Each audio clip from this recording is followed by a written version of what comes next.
What's good, beautiful, beautiful people? How are you guys doing today? Luffy, and I'm back again with another video. Today's video, I want to talk to you guys about why I believe it's important to own your own business, to start your own business, and how this current economic situation has really highlighted that fact. So, you guys know over the past several weeks, and actually a few months at this point, I've been making a lot of videos talking about all the different government stimulus programs that existed, what Congress is doing to continue to stimulate the economy. And obviously, a lot of people are interested in the individual benefits that come. So people are looking for direct payments. They're interested in the $2,000 a month. They were interested back when they got the $1,200 a month.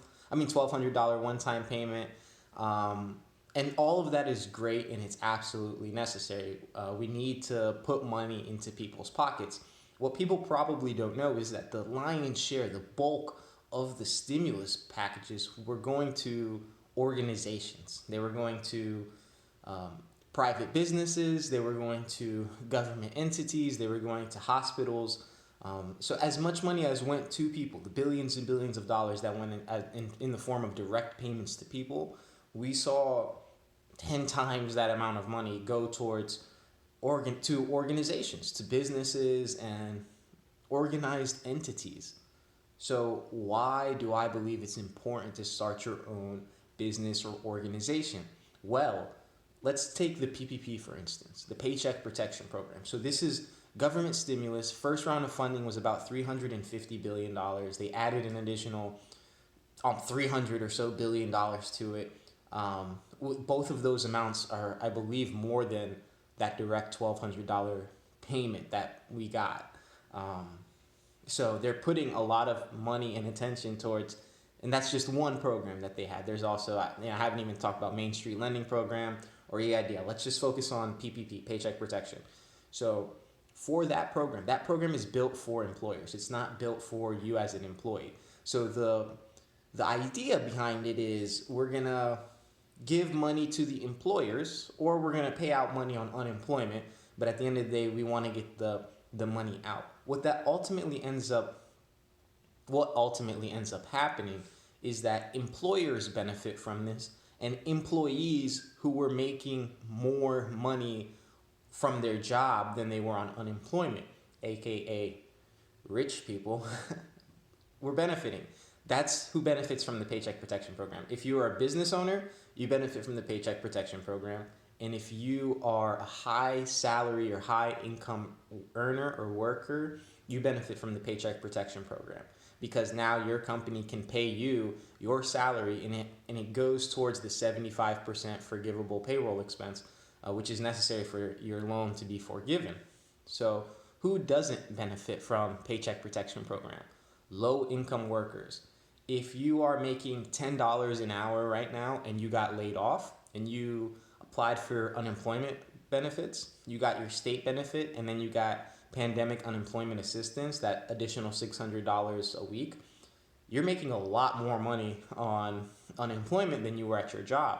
Unfortunately, now when your boss gets his or her PPP money, when that cha-ching hits their direct deposit, they're going to come back to you and say, hey, we now have a job for you. Come back to work. And you got to go back and make less money. Even if they don't have anything for you to do, employers have to tell you to come back to work so that they can get their portion of the loan forgiven. And if you refuse to, you can lose your unemployment benefits. This was a ruling that the Treasury Department released in conjunction with the SBA. I made a video on it. I believe last week or so. I think it was number 40 on, if you go to the FAQs for the Paycheck Protection Program, I believe it's number 40. It asks the question of, if an employer has an employee who refuses to come to work, does that employee still count towards the full-time equivalence on your forgiveness calculation? And the Treasury said, no, as long as you have it in written documentation that this employee refused to come back to work, then they're subtracted from the numerator and denominator of the equation, which is a direct benefit to the business owners because they're getting a larger percentage of this loan. You got the loan calculated, say, based off of 5 employees, but if 3 of them refuse to come back, you can get forgiveness off of 5 employees only paid out to 2. You get what I'm saying? And those employees, even if you come back to work and there's no work for you to do, it'd be the same thing. Say you come into work and you guys are still shut down because PPP still hasn't, they haven't figured out all the kinks in the system yet. So you come back to work and there's no work to be done. So you're pretty much like you're on unemployment, but you're making less money at this job than you would have if you were on unemployment benefits. So that's just one example, using the PPP, for instance. Let's use the EIDL as another example of how starting your own business in these times, or not starting it now, but having your own business or having started your own business in times like this, it shows, or it becomes increasingly more evident how beneficial it is, how much the system is set up for business owners and high income earners. So EIDL, this was a government program, 30-year loans, 3.75%. If you applied early and you got in through, before all the system cracks and everything, you could have got up to $2 million. The most recent report, which, I've been reporting this for a long time. So people who've been following my channel, they've been up to date with all this stuff. If you guys haven't been following my channel, this is a great opportunity. Go down and subscribe so that you can stay up to date on everything that's happening. It dropped from $2 million to $500,000 cap down to $150,000 cap, like in the past week or so. But still, $150,000, 3.75% over 30 years. You're basically taking out a loan. If someone offered me $150,000 today and I have to pay them like $700 a month, are you serious? Are you serious? Like, I'll take that loan out today and tomorrow and the next day. Okay? That's just an amazing opportunity for business owners to grow and expand their company. Now, of course, the EIDL has its restrictions on there's certain things that you can and can't do with that money.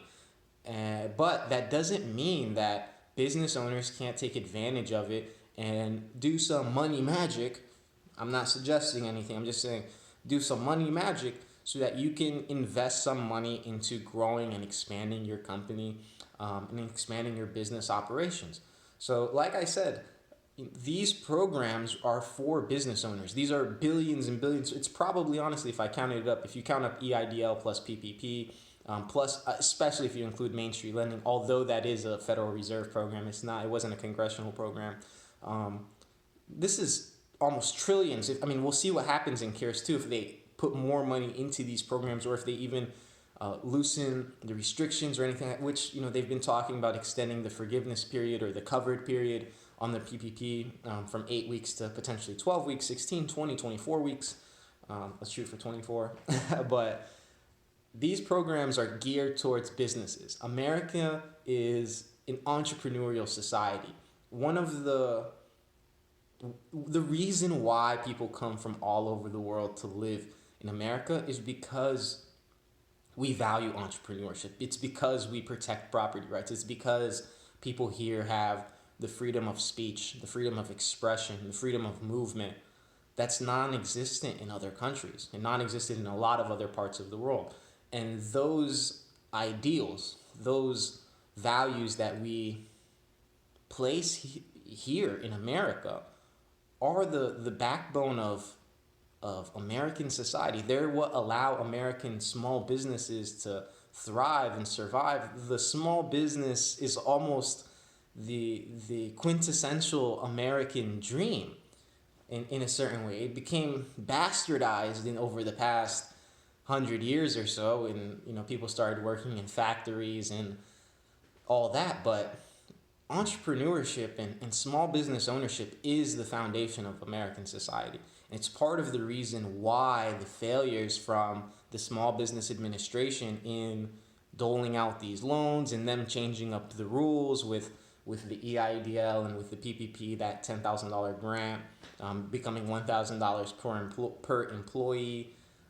It's why that stuff is jarring in a certain way, because these programs, these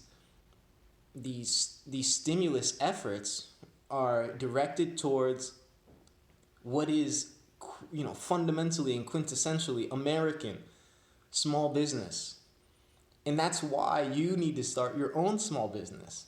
Because if that is what we value here in America, if we value entrepreneurship, we value giving people the opportunity to start and run their own businesses, then you need to get in that game, because it means that the rules are for that game. It's the same thing with real estate investing, for instance, or investing in an index fund in the stock market. You don't need to be a master level day trader to know that if you put $1,000 in the S&P 500 and wait 30 years, you'll have a lot more money at the end without you actively having to do something. It's because you just chose to play the game. It's not about how well you played it. In that same way, play the game of business. Start your own business. Yeah, you might fail, just like, yeah, you might lose some money trying to trade stocks or invest in real estate or whatever. But if you play the game, that wealthy people play, which is, buy assets like real estate, invest in index funds and into the stock market, start your own business, you start to realize a lot of the benefits that are geared more towards businesses and business owners as opposed to individuals and employees. So I just wanted to make this video to let you guys know why I think it's really important to start your own business, and especially these days, how it's becoming more and more evident that business owners, people who are willing to bet on themselves, are ultimately going to win. So take a chance, bet on yourself, and join the train. If you can't beat them, join them. So just hop on the train with us. Join us, guys. If you guys like this video, like I said earlier, please subscribe to my channel. I really appreciate it. Like this video. Comment down below. Tell me what else you want me to talk about. One love. I'm out, guys.